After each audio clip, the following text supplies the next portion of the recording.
In this video, we'll be taking a look at why this chart at this level is the most important for you to be looking at in the week ahead in the markets. We'll also be talking about our technical analysis levels for the Nasdaq, Sp500, gold, Tesla, AMC, silver, and more.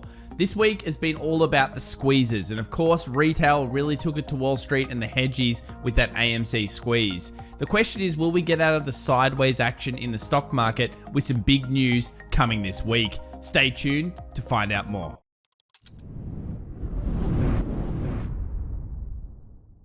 Okay, so I thought the best thing to start in our weekend video is just to say a massive thank you to all of you out there in the community. Whether you come in through the Discord, the Twitter, the live stream, or of course our daily videos, we just wanted to say a massive thank you for getting us to 60,000 subscribers on the road to hopefully 100,000 or more. It's been a massive journey over the last 12 to 18 months of doing YouTube, and I just want to say a massive shout out to you guys. Hopefully you're enjoying the channel still and find it beneficial to you. I certainly am enjoying the content. Now, let's have a look here at what happened through the Friday session. We had Nvidia moving up 4.88%. We also had, of course, CRM, Salesforce, come through with some good earnings. We'll be doing a bit of a recap of that through our Monday live session. But in general, it was a sideways market. You can see this, a little bit of green in some areas, a little bit of red in others. And when we go and have a look at this section, which is of course the indices throughout the day, it'll become more clear that throughout the middle of the day, the Nasdaq and IWM actually started moving pretty positively, and then by the close, there was some selling down into concerns on the weekend. Now, this is a long weekend, of course, in the US with Memorial Day. Usually the Friday is a positive day slightly, like I think it's like a 0.17% correlation towards positive, but it just tended out to be a bit of a sideways non-event. What I think is more interesting on the Friday session is what happened here with the actual sectors inside the indices. We actually had healthcare for the first time in a long time, number one in the morning. Now, you know, I've been talking about healthcare now for 2 to 3 weeks. I've been talking about biotech in particular because I think that's a bit of an underappreciated sector right now. And it did seem to be doing quite well in the morning, still ended down up around 0.39%. We had XLRE, which has been one that's been leading for a while here, up 0.67%. And mostly it was defensive sectors. These are considered more defensive sectors. So interesting that they're all the ones that started to get rotation into throughout the course of the trading session. Now, another thing that's been happening a lot has been fear and greed in the market. This is a great little indicator that I think we'll use here on the channel a little bit more. And what it does, it plots the price of the Sp500, which you can see here, and it plots it against kind of like the Twitter fear greed combo.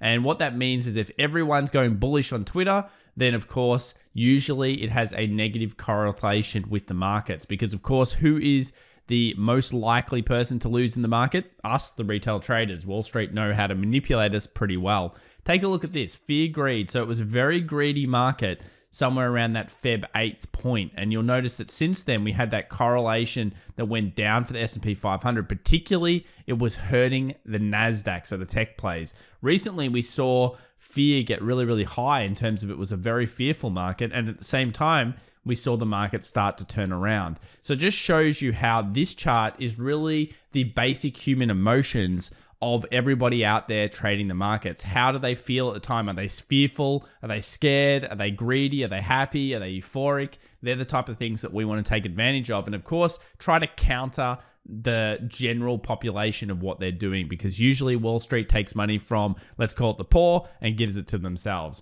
Now, let's go over the earnings for this week. We obviously have Zoom. We've got some other big ones. Some people will be looking for CrowdStrike, great company there. Got Splunk and a few others, Slack, though that'll be really CRM. So realistically here, is there anything massive coming out this week in earnings? Not really. It's more about non-farm payrolls in the US. We'll go back over to this chart just quickly in our synopsis for the week ahead. I think this is still a very important chart to be looking at, and I believe it's continued its trend down, which is the amount of retail trading call options opened. We want that to be fairly low because, of course, when people aren't going long, as in the retail community isn't going long, it's more likely actually the market will go long. Another counter-intuitive idea that actually ends up working out. Now, we shared this on Twitter on Friday, I think, through the Friday session or Saturday. And basically what it is it's a dot plot of how sector indices have been moving over time. Now, I've told you about rotation quite a few times on the channel, and this is just a bit of a scribble that shows you rotation and how it's worked. Now, because we came out of a pandemic situation, it's kind of crazy. So you can see here the legs almost don't make sense. Like some of this is just like a Milky Way. It just keeps going round and round and round and round. However, this is the one that I'm looking at. Of course, the healthcare sector. Will that start to actually go into the leading section and continue its improving area? So see how it's wrapped around here and started moving up? This is usually what happens with indices. And generally speaking, during normal times, when they start wrapping back up like this, so they turn around, they start wrapping up, they go from the improving area into the leading area, stay there for a little while, and then go back into the weakening area. And if you can pick up a stock called what the participation phase is, which is somewhere around in here, and then you take it into the leading area, and then you see it start to drop off, and then you get out of it, this can be a good kind of concept to bring along with your technical analysis. I think it's a very handy little chart there. So without further ado, let's get stuck into the technical analysis for the weekend video. And straight away, we'll go over to the US dollar index. So this broke out through the Friday session, then fully reversed and is now testing the trend line from the top up. So we had resistance, resistance, resistance, resistance breakout, and see how it fully rejected through the session. Now, the question here is, are we just testing from the top down? So see how this trend line, see where we are right now? We've got resistance, resistance, resistance. Then we've got support. And what a key level here to be watching next week. Will we see a little bit of a bounce for the dollar index and it continue now breaking through this uptrend? This is exactly where the bulls and the bears fight it out. Now, if the bears regain control, push the dollar index to a new low under this, I expect us to go all the way back into the lows. In fact, I think that's going to be a massive bearish sign here for the dollar index. But if we do continue rebuild here, create lightning bolt, go towards the high up here, wow, that's going to be big for the dollar index. And it could also spell a bit of disaster here for the Sp500, gold, and other trades. Speaking of those, let's have a quick look at the US 10-year Treasury. I'll just quickly mention this, 1.62. I'd be watching this closely if you're a Nasdaq trader. If the 10-year gets closed above here, I think that the Nasdaq will struggle and actually start going a bit bearish. If it continues to be under 1.62, that will be overall a positive for the Nasdaq for the week ahead. Let's take a look at gold now. Gold actually closed fairly strong. So you'll notice I've got this 1900 and kind of 4 zone that I'm looking for a closure above. We didn't quite get it through the Friday session. This week, I'll be looking for that again. Why? Because I think if we get a 1905 close or above, we're going towards 1930. Everything sequences the correct way here. If we go over to an 8-hour chart, you'll notice all of the rejections that's come off that 1888, 1890 zone. This should be coupled with, of course, a weakening US dollar. It's why we need to watch both markets together.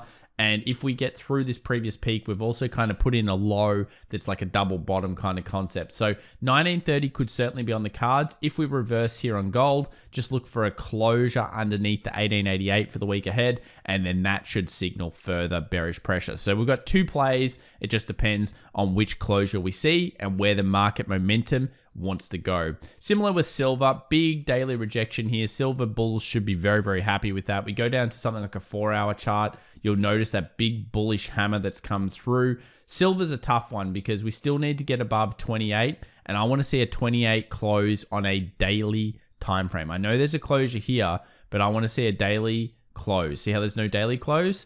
Daily, daily, daily on silver. We must hold through here, and I'd continue to put this trend line in a little bit as well, just to see whether it keeps reversing on its way up, hopefully to the 30 level. So silver's looking strong, gold's looking strong, but they just need to do a little bit more work in terms of momentum to get through. Now, what is not looking strong? Oh, crypto market. Bitcoin is coming down again, guys, and it's really putting the works on these last lows. Now, I've got this sitting on a daily because I really want to just emphasize how important this weakness is here in the market. We've got bullish, bullish, bullish wicks. We have now seen a daily close right on the previous daily close red. We have never seen a daily close since the beginning of this bull run that got through 30,000 underneath this zone. So if this closes bearish, and let's say we go down and test this level and don't reverse on it, I think that's a very negative sign towards Bitcoin and the cryptocurrencies. If we move over to something like Ethereum, is Ethereum trading slightly stronger? I guess so, but every single coin right now is getting beaten down because, of course, if Bitcoin gets beaten, everything comes with it. The articles are coming out as well. 20,000 Bitcoin, Bitcoin to $0. This is the kind of discussion that's going on. So the way I always look at it is there a way that we can potentially look at this market and pay better attention to the way that it's trading? Well, of course, we have our lows in. If we go back to the BTC chart, you know that we've got that 30,000 key support. You also know that sometimes the market likes to take out that low, form a little bit of a lower low, take out stop losses, completely ruin everything about how you feel sentiment-wise, and then bring it back in. Now, one of the ways that many people are talking about how this works is, of course, this theory here. And we'll bring it up right now. This is the Wyckoff theory or Wyckoff theory, depending on how you want to say it. Now, if we scroll down, you'll notice that there's accumulation in events. And there's usually this ST event. Now, we saw the ST event in Ethereum already. Ethereum made a new low, and it took out all the other stops, went to like 1700 after its initial crackdown. That was quite a big fall off. Then we've got the next levels, which often form even lower lows. So the question is, where are we in this phase? So we've already kind of done that initial already automatic rally. This is good for stock markets as well. The same kind of concept generally applies. Then we move down here, secondary test. Then we make a new high. We've kind of actually done that in some ways on Bitcoin already. Are we in this ST phase right now where we go down, make a new low, rally again, come down, rally again, and then, of course, hopefully continue on? I feel like Bitcoin's not completely done, and neither is crypto. But at this stage, you'll have to be looking at this, and I don't think you could expect it just to V-shape anymore. It should have done so. If it was going to come back incredibly strong, it should have hit the level, come back, broken through 42,500, and then continued on. Because it didn't do so, this is the type of scenario that you're certainly looking at moving forward. All right, let's move over here to Tesla. Now, what's going on with Tesla? I guess it's pretty similar to what we've always been thinking, which is we broke above 600, we moved towards 666. Nothing really changed through the Friday session. If we look at the daily, it wasn't a particularly negative daily or anything like that. It came back down, tested the 20 moving average from the top down, found some buying pressure near the end of the day, and it looks still good for the 666. So we'll have to see how the market opens up. If we go over to the weekly chart, is there anything telling us here? Not really. Again, just looks like a decent candle rejection. Obviously making a new high with the closure is strong, and yeah, nothing really changes here on Tesla. Hopefully the rest of the market can pull up and Tesla can go towards that 666 zone. At this stage, the price action is telling us that. Let's move over to AMC. So AMC fans, boy, oh boy, did you do it. That was incredible. $35+. I think the high here was $36.72. That was a phenomenal effort. But you'll notice I put a line through here. And while we were watching it go through live, in fact, in the first 5 minutes of the market open, I talked before this about what I thought could happen. So I thought $20 was definitely a key zone. Now, once you broke through 20, I didn't really know. It could be 25, could be 30, could be 35, etc. But the only other technical we had, which was previous all-time highs, which was over here. So look, when it hit that so early in the morning, I felt incredibly strongly that this level was going to be rejected hard. It went through for like a fraction of a second. It went through. It looks like it went huge because it was chunking $1 every second. But yeah, it went literally through this zone, smashed back down 26.12. Now, will that be the high of all time? We don't know. Of course we don't know at this stage. However, that was a super level, and I think it proves that even though there's lots of apes, and guys, you guys have diamond hands, don't get me wrong, you've been holding this thing very strongly through that 20, etc., that there still is basic human psychology here. And that is, if you see a massive resistance and it's so clear to see, and it's around the key zone, such as a $35, there is going to be profit takers. Whether you want to admit it or not, people will take profit at those zones. They are greedy, guys. People are a little bit greedy. They want to take it out. Now, I think this is the position where Wall Street and some hedgies got really involved. They kind of created a huge amount of negativity in it, and it'll be interesting to see how everybody else picks up next week. Remember, they created the negativity because it starts falling down. People feel really sad about it going down over $10 here. And then will they continue to sell through next week and a similar event to what happened last time occurs where everyone starts failing and selling through their positions? I totally understand why people took it up here, but I think that's a very important thing to be bringing up. We'll quickly smooth over here to GME, 280 here on GME. Key resistance was the level, and it didn't quite get there. It got to about 268, then rejected. This one doesn't seem to have the power of AMC at this stage, so it's very hard to technically read. I still think 280 was the key zone. 240 was the first area I was looking at with you, the community. And overall, we'll have to see what AMC does. It seems to be leading the charge at this stage. Let's move over to the indices now. What is going on with the Nasdaq? Well, the Nasdaq continues to struggle at our red boxed zone. Basically, this 13.7, 13,750, 13,8 area. Somewhere in here, we always expected some resistance to come through. We had support, resistance, resistance, and this is coiling at this stage. The way I like to think of it is if you move over to the US 100 just quickly, you'll notice that it's really stuck in a bit of a range here. Now, it quickly broke out through the Friday session, and if we go to the 4-hour, you'll notice it didn't get out through that. So this is the confirmation time zone that you'll need to use. We're coiling, waiting for closure out. Now, if we get a closure out on the 4-hour, I think that's probably a high enough time frame. Obviously, daily always preferred, and then we can start to move higher. And in fact, I don't think 13.8 stops it once we close through. But we're just coiling. We're just sitting here waiting for the next news event, waiting for Wall Street to make a decision on where it goes next. And this is effectively resetting the indicators. So I think this is a strong play. It still looks really, really good. For the bears to get back in control, 13,622. You can see it here so clearly. As soon as it closed underneath that, I expect shorters to come back in and push it towards 13.4.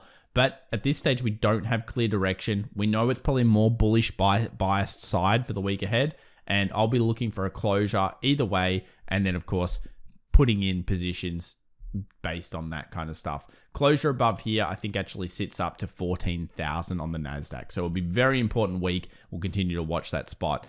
I said in the start of the video, S&P 500 is what we're looking at. Here is the S&P 500. You can see that it's moving up gradually. We still have the 4180 as our key support zone. It still looks relatively strong. We move over to a daily chart here. Is there anything bad about this chart? I don't think so. I mean, you can put indicators on there. I'm sure many of them are screaming sell, sell, sell, but they always are when you're moving up.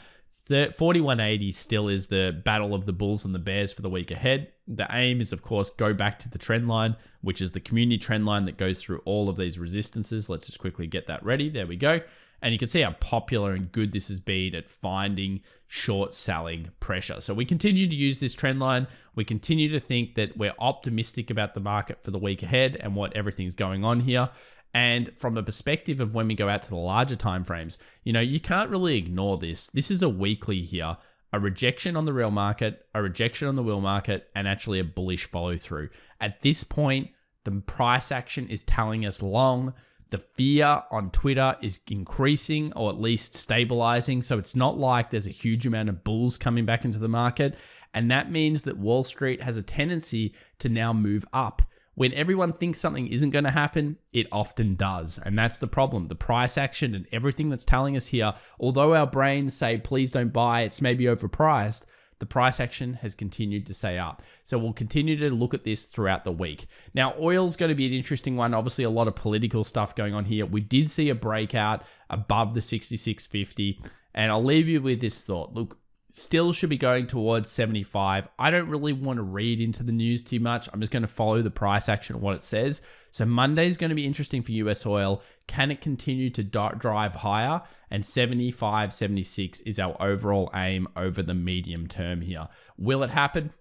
Time will tell. Good luck, everyone. And remember to, of course, have your calendars ready for this week. We'll be live streaming it. We've got Fed Chair Powell speaking through the Friday session. We've also got non-farm employment change, which happens about 1 hour before the stock market open. We'll be live streaming everything as per usual. This will be the big news for the week ahead. I hope everyone in America is having a great long weekend. I hope everybody else is having a great weekend as well. And if you're interested, of course, subscribe, hit that alert button, and of course, smash the thumbs up if you enjoyed the video. Catch everyone. Long video today, but a lot to go through.